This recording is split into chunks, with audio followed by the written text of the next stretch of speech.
Welcome to Suman TV. నేను మీ నవీన్. ప్రస్తుతం నేను ఎపియాన్ పెయిన్ మేనేజ్మెంట్ సెంటర్లో ఉన్నాను. మనతో ఉన్నారు డాక్టర్ సుధీర్ ధారా గారు, పిఆర్పి ఆద్యులు. హాయ్ సార్, నమస్తే అండి. నమస్తే నవీన్. సార్, కొద్దిమంది మీ అభిమానులు మీ వీడియో కింద కొన్ని కమెంట్స్ పెట్టారు సార్. సో అది కమెంట్ వచ్చిన తర్వాత నాకు ఆశ్చర్యం వేసింది. నిజంగా ఇది సార్ని అడగాల్సిన క్వశ్చనే అనుకున్నా. ఏంటంటే చాలామందికి, అంటే అందరికి కాదు, చాలామందికి అలవాట్లు ఉంటాయి, ఆల్కహాల్ అలవాటు. సో ఆ మధ్య ప్రియుడు ఒకటి పెట్టారు. సార్, నాకు ఆల్కహాల్ సేవించే అలవాటు ఉంది. సో నేను పిఆర్పి చేయించుకోవచ్చా? మోకాలు నొప్పులు ఉన్నాయి. మళ్ళీ ఒకవేళ పిఆర్పి చేసిన తర్వాత మందేమైనా మానుకోవాలా అని అడుగుతా ఉన్నాడు. అంటే మళ్ళీ అదొక బాధ ఉంది. ఆల్కహాల్ ఒక విధంగా చెడ్డదే అయినా కూడాను, ఇప్పుడు మన సోదరుడు ఎవరైతే అడుగుతున్నాడో, ఈయన నేను నీకు మోకాలు నొప్పి తగ్గించను, నువ్వు ఆల్కహాల్ మానుకుంటే, ఆయన మానుకోడు, ఆయన నొప్పి కూడా తగ్గదు. కానీ ఆల్కహాల్కి సైంటిఫిక్గా పిఆర్పికి ఏ విధమైన సంబంధం లేదు. ఆల్కహాల్ ఉన్నోళ్ళు హ్యాపీగా తీసుకోవచ్చు. కానీ ఆల్కహాల్ మోతాదు మించి తాగడం వల్ల మీకు ఇతరత్ర వేరే ప్రాబ్లమ్స్ వస్తాయి. కానీ మోకాలు పిఆర్పికి ఆర్ ఏ జాయింట్ పిఆర్పికి ఆల్కహాల్కి ఏ విధమైన సంబంధం లేదు. కానీ నేను చెప్పేది ఏంటంటే, ఆల్కహాల్ మంచిది కాదు కాబట్టి మోతాదులో, అంటే కంట్రోల్గా మీరు ఆల్కహాల్ తాగడం వల్ల మీకు ఇతరత్ర వేరే ప్రాబ్లమ్స్ రాకుండా ఉంటాయి. సో ఆల్కహాల్ అన్నది మంచిది కాదు కాబట్టి దాన్ని కంట్రోల్లో తీసుకోవడం అంటే, పిఆర్పికి ఆల్కహాల్కి ఏ విధమైన సంబంధం లేదు.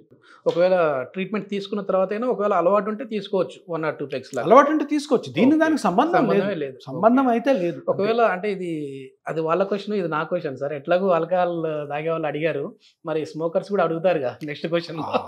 సో స్మోకింగ్ పిఆర్పికి ఏమైనా రిలేషన్ ఉందా sir? Any pain, spine pain కానీ జాయింట్ పెయిన్స్ కానీ, స్మోకింగ్ డేంజరస్.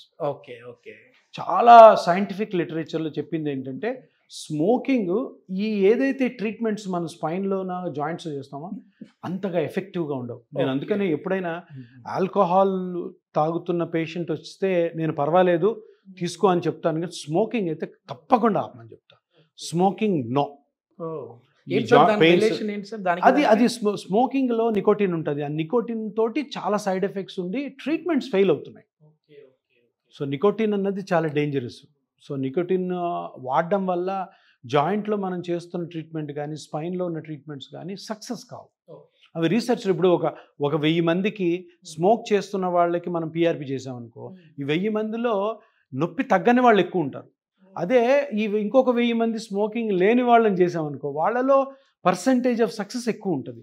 సో అట్లాగని స్మోకింగ్ని తప్పకుండా అవాయిడ్ చేయమంటారు. అంటే ఒకవేళ స్మోకింగ్ అలవాటు ముందు ఉంది సార్, మాకు పెయిన్స్ వచ్చాయి, నెక్స్ట్ నుంచి మా లైఫ్ స్టైల్ని మార్చుకుంటాం మేము, మరి ఇప్పుడు ట్రీట్మెంట్ తీసుకున్న తర్వాత తాగకుండా ఉంటాం సార్ అంటే అట్లా ఓకేనా?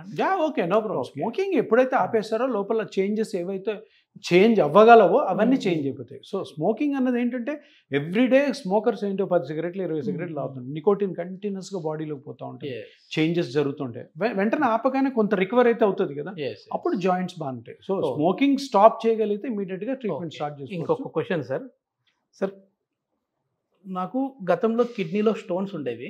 సో అప్పుడు బ్యాక్ పెయిన్ ఎక్కువ కనపడుతూ ఉన్నది. దాని తర్వాత చూస్తే స్టోన్కి సంబంధించి సర్జరీ చేయించుకున్నాను, కానీ బ్యాక్ పెయిన్ మాత్రం తగ్గట్లేదు.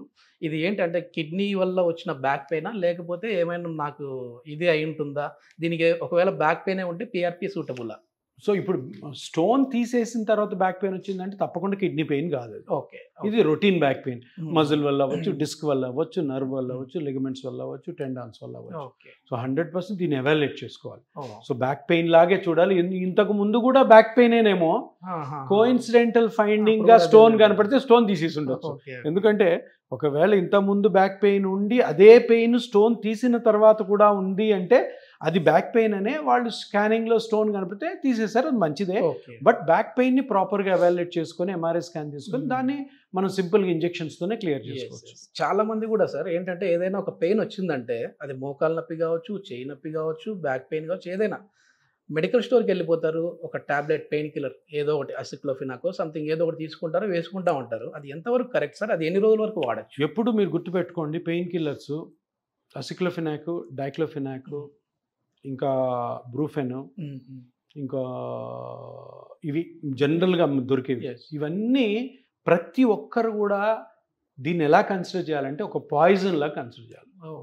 అంటే మితంగా తీసుకోవాలి. కొంచెం ఎక్కువైనా కానీ డాక్టర్ ప్రిస్క్రైబ్ చేయకుండా మీరు వేసుకున్నారంటే కిడ్నీ డ్యామేజ్ అయ్యే ఛాన్సెస్ చాలా ఎక్కువ ఉంటాయి.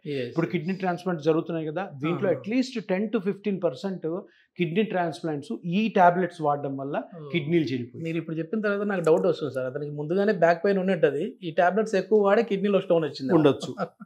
సో తప్పకుండా అందరూ గమనించాల్సింది ఏంటంటే ఈ డైక్లోఫెనాక్, అసిక్లోఫెనాక్, ఇటోరికాక్సిబ్ ఇవన్నీ ఉన్నాయి. వీటిని ఎన్ఎస్ఐడ్స్ అంటాం, ఓకే, పెయిన్ కిల్లర్స్ అంటాం. ఇవి 1-2 రోజుల కంటే ఎక్కువ వాడితే మన కిడ్నీలు డేంజర్లో పడతాయని ప్రతి ఒక్కరు అనుకోవాలి. డాక్టర్ ప్రిస్క్రిప్షన్ లేదే ఆ మెడికల్ షాపులు కూడా ప్లీజ్ ఇవ్వద్దు. Okay okay.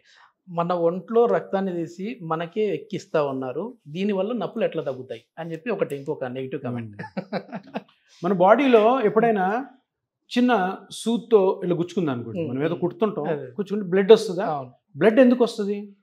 అక్కడ డ్యామేజ్. ఇప్పుడు బ్లడ్ అంతా కూడా బ్లడ్ వెజల్స్ లో పోతుంటది, పైప్స్ ఉంటాయి లోపల చిన్న చిన్నవి, ఆ పైపుకు బొక్కబడి వచ్చింది బ్లడ్. మనము ఇట్లా ఒత్తుతాం, 10 seconds తర్వాత బ్లడ్ ఉంటుందా? ఉండదు. మరి పైపులో బొక్కబడితే బ్లడ్ బయటకు వస్తుంటే ఇట్లా ఒత్తితే ఎట్లా ఆగిపోయింది? ఆగదే. మన ఇంట్లో పైప్స్ ఉంటాయి, హోల్ పెడితే ఫస్ట్ నీళ్ళు ఆపి దానికి గుడ్డ కట్టి ఎవికాయలు వేసి అది చేస్తుంటాం, ఇది ఇట్లా ఒత్తితే ఆగిపోయింది. అంటే ఏదో చాలా అద్భుతమైన లక్షణం ఉంది మన బ్లడ్లో. ఏంటంటే మన బ్లడ్లో ప్లేట్లెట్స్ ఉంటాయి. ఎక్కడైనా ఇలాగ పైప్కి హోల్ పడిందంటే కొన్ని లక్షల ప్లేట్లెట్లు ఆ హోల్ దగ్గరికి వచ్చేస్తాయి, వచ్చి వితిన్ సెకండ్స్లో దాన్ని హీల్ చేసేస్తాయి, ఆ హోల్ని పూర్తి చేస్తాయి. Okay okay. అంటే అక్కడ హీలింగ్ కెపాసిటీ ఉంది బ్లడ్లో. అదే లక్షణాన్ని మనం తీసుకుంటాం. మీ బ్లడ్లో 20 ml తీసుకుంటే దాంట్లో 10 నుంచి 40 లక్షల ప్లేట్లెట్లని మనం సేకరిస్తాం. ఆ ప్లేట్లెట్స్ ఏవైతే 30-40 లక్షల ప్లేట్లెట్ తీసుకున్నామో అవి ఆ గుజ్జు అరిగిపోయిన చోట వేస్తే అది రీమోడల్ చేస్తాయి. ఆ లక్షణం మనలోనే ఉంది కాబట్టి మనం వేరే ట్రీట్మెంట్కి వెళ్ళి పెద్ద కోతలు పెట్టించుకోవాల్సిన అవసరం లేదు. మీ బ్లడ్లోని ట్రీట్మెంట్లోనే ఇంత అత్యద్భుతమైన లక్షణం ఉందని ప్రతి ఒక్కరు తెలుసుకొని ఈ ట్రీట్మెంట్కి తప్పకుండా అవేర్నెస్ క్రియేట్ చేయాలి. సో నాకున్న డౌట్ సార్, అంటే మీరు ఒక పెద్ద డాక్టర్, అలోపతి చదివి వచ్చారు, కానీ పిఆర్పి సైడ్ ఎందుకు ఇట్లా మళ్ళారు? మళ్ళీ దీనిపైన అలోపతికి సంబంధించిన వల్ల రాలేయడం ఇది నేను చేసింది కాదు. ప్రతి హెల్త్ కేర్లో ప్రతి డిసిప్లిన్లో ఒక్కొక్క ఎరా ఉంటుంది. 1990 నుంచి ఇప్పటి వరకు కీళ్ళ నొప్పులకి సర్జికల్ ఎరా, అంటే సర్జరీస్, మోకాలంటే సర్జరీ, షోల్డర్ అంటే సర్జరీ, స్పైన్ అంటే సర్జరీ, అది పోయింది స్లోగా. ఎందుకు ఈ కొత్తవి వస్తుంటాయి? ఈ కొత్తవి ఎందుకు వస్తుంటాయి అంటే ఎవరో ఒకరు నాలాంటి వాళ్ళు దాని మీద మొండిగా రీసెర్చ్ చేసి స్టార్ట్ చేస్తారు. సో ఇప్పుడు అంతా నాన్ సర్జికల్ ఎరా. ఇప్పుడు కూడా చూడండి, ఇప్పుడు మన ప్రైమ్ మినిస్టర్ గారు నరేంద్ర మోడీ గారు ఆయుష్ హాస్పిటల్స్, ఆయుర్వేదిక్కి చాలా ఎక్కువ ఇంపార్టెన్స్ ఇస్తున్నాడు, యోగాకి ఎక్కువ ఇంపార్టెన్స్ ఇస్తున్నాడు. మరి అప్పుడు అన్ని కోతలు అన్నప్పుడు యోగాతోనూ ఆయుష్ హాస్పిటల్లోనూ మిగతా న్యాచురల్ వాటికి ఎందుకు ఆయన అంత పెద్ద మనిషి మన ప్రమోట్ చేస్తున్నాడు? అంటే ఇది ఎరా. యోగా గురించి అమెరికాలో మాట్లాడుకుంటారు, యోగాలో ఏమైనా సైన్స్ ఉందా? సైన్స్ లేదు, కానీ యోగాకి ఏదో ఒక గుణం ఉంది, దాన్ని ప్రమోట్ చేస్తున్నారు, ప్రజల మీద నమ్మకం క్రియేట్ చేస్తున్నారు. సో ఈ ఎరా వెళ్ళిపోయింది, సర్జికల్ ఎరా స్లోగా తగ్గిపోతుంది, ఇప్పుడు అంతా నాన్ సర్జికల్ ఎరా. సో నాకు వచ్చిన ఐడియా ఏంటంటే, నేను సర్జరీలు చూసేవాడిని, సర్జరీల కోసం అనస్థీషియా ఇచ్చే డాక్టర్ని కాబట్టి చూసి నాకు కూడా విసుగు పుట్టుంటుంది. సర్జరీలో కాంప్లికేషన్స్, ఎంతోమంది చనిపోవడము, ఎంతోమందికి ఇన్ఫెక్షన్స్ రావడం, ఎంతోమందికి ఇంప్లాంట్ ఫెయిల్ అవ్వడము, అవి చూసి అరే ఇది ఆల్రెడీ ఒక ట్రీట్మెంట్ ఉంది కదా, ఆ ట్రీట్మెంట్ మనం ఎందుకు ట్రై చేయకూడదు? అది ట్రై చేసాం, సక్సెస్ అయింది, ఇప్పుడు ప్రతి ఒక్కరు పిఆర్పి గురించి తెలుసుకున్నారు. Super sir. మొత్తం 4 స్టేట్లలో కూడా మోగిపోద్దా ఉంది అట్లా పిఆర్పి అనేది. ఓకే, ఇది మొత్తం మీద చూసాం కదా. సో ఆల్కహాల్ తీసుకునే వాళ్ళకైతే ఓకే పర్లేదు, కానీ స్మోకింగ్ చేసే వాళ్ళైతే ఎంత డేంజరో చూడండి. మొత్తానికి మీ మోకాళ్ళ పిఆర్పి కూడా పనికిరాదు అని చెప్పేసి సార్ చెప్తా ఉన్నారు. సో దయచేసి స్మోకింగ్ అనేది అయితే ఆపేసేయండి, ఇది ఆరోగ్యానికి హానికరం. అంటే ఆరోగ్యంలో మీ మోకాళ్ళు కూడా ఉన్నాయి, నడుములు ఉన్నాయి, అన్నీ ఉన్నాయి. Thank you sir. Thank you. నమస్తే.